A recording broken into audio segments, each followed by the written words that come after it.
History में science और technology ने जितना समाज को बदला है, उतना ही युद्धों ने दुनिया को बदला है।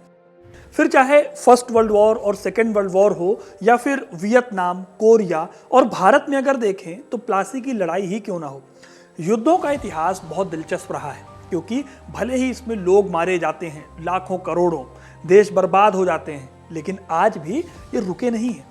आज मैं आपको एक ऐसे ही युद्ध की कहानी सुनाऊंगा जिसमें एक या दो नहीं बल्कि 10-10 राजा एक साथ लड़े थे। कौन सा था ये युद्ध और इन 10 राजाओं में से किसकी जीत हुई थी, आज हम इसी की कहानी जानेंगे। तो वीडियो को इन तक जरूर देखिएगा, क्योंकि अपना इतिहास नहीं जानोगे तो खुद को कैसे पहचानोगे।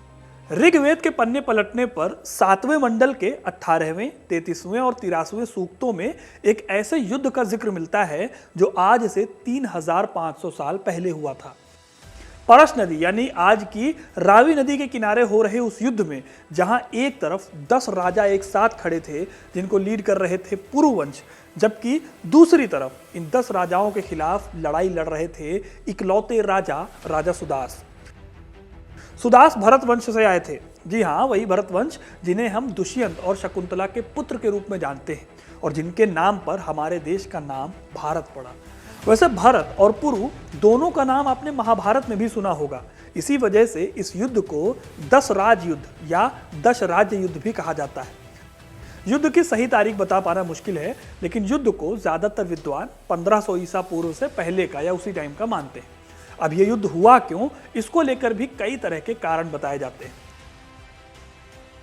हार्वर्ड यूनिवर्सिटी के संस्कृत डिपार्टमेंट के प्रोफेसर माइकल विस्टल बताते हैं कि यह लड़ाई प्रभुत्व की लड़ाई हो सकती है, क्योंकि भरत वंश जो था वो पहले पुरुवंश यानी पूर्व कबीले का ही हिस्सा था।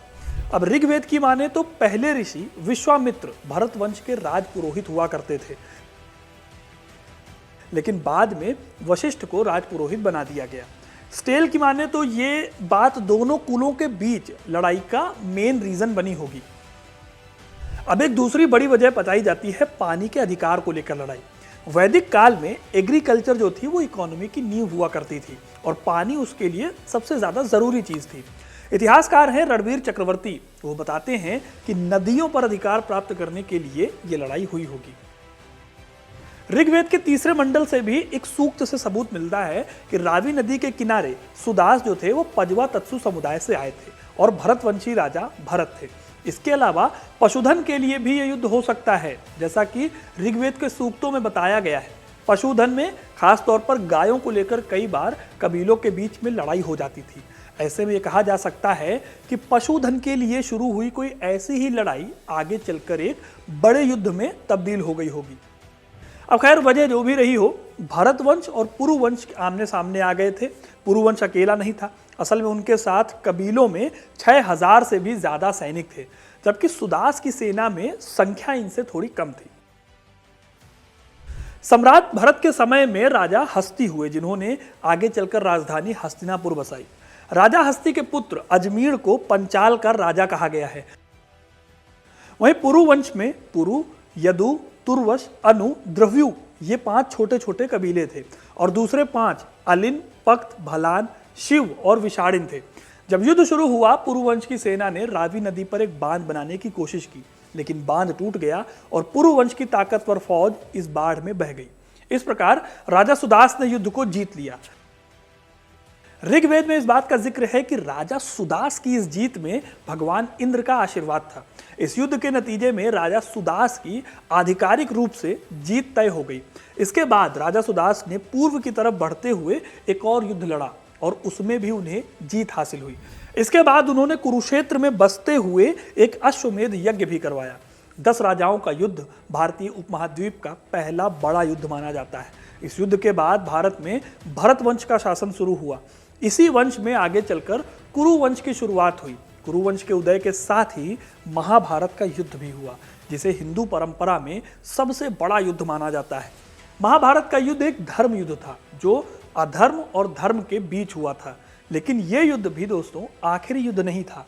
इतिहास ने यह साबित किया है कि कोई भी युद्ध आखिरी नहीं होता। दुनिया में शांति के लिए हमेशा कोशिशें होती रहती हैं, लेकिन कुछ लोग ऐसे भी होते हैं जो युद्ध के बिना सत्ता में नहीं रह सकते। इतिहास के पन्नों में दर्ज इस महान युद्ध की गाथा आज भी हमें सिखाती है।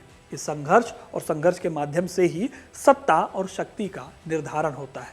इतिहास के इस अध्याय को याद करते हुए हमें ये समझना चाहिए कि युद्ध और संघर्ष का कभी भी अंत नहीं होता, लेकिन हर संघर्ष के बाद एक नई शुरुआत वो तो होती ही है।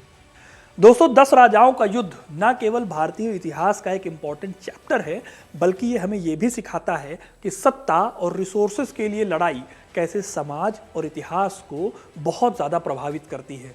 ये युद्ध दर्शाता है कि मानव समाज में प्रभुत्व और संसाधनों का संघर्ष सदियों से चला आ रहा है और आज भी जारी है।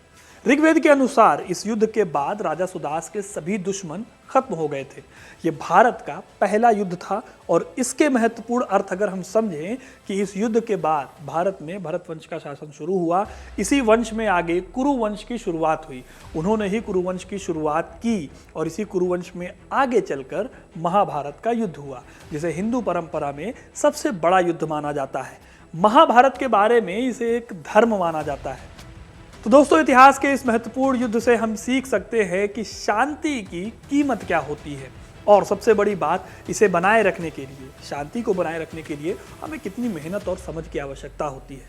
तो दोस्तों, ये थी कहानी दशराज युद्ध की। आपको ये कहानी कैसी लगी कमेंट करके ज़रूर बताइएगा। वीडियो को लाइक और शेयर करना ना भूलें और ऐसी ही इंटरेस्टिंग कहानियों के लिए, इतिहास से जुड़े रहने के लिए हमारे चैनल हिस्ट्री कनेक्ट को सब्सक्राइब ज़रूर करें। धन्यवाद।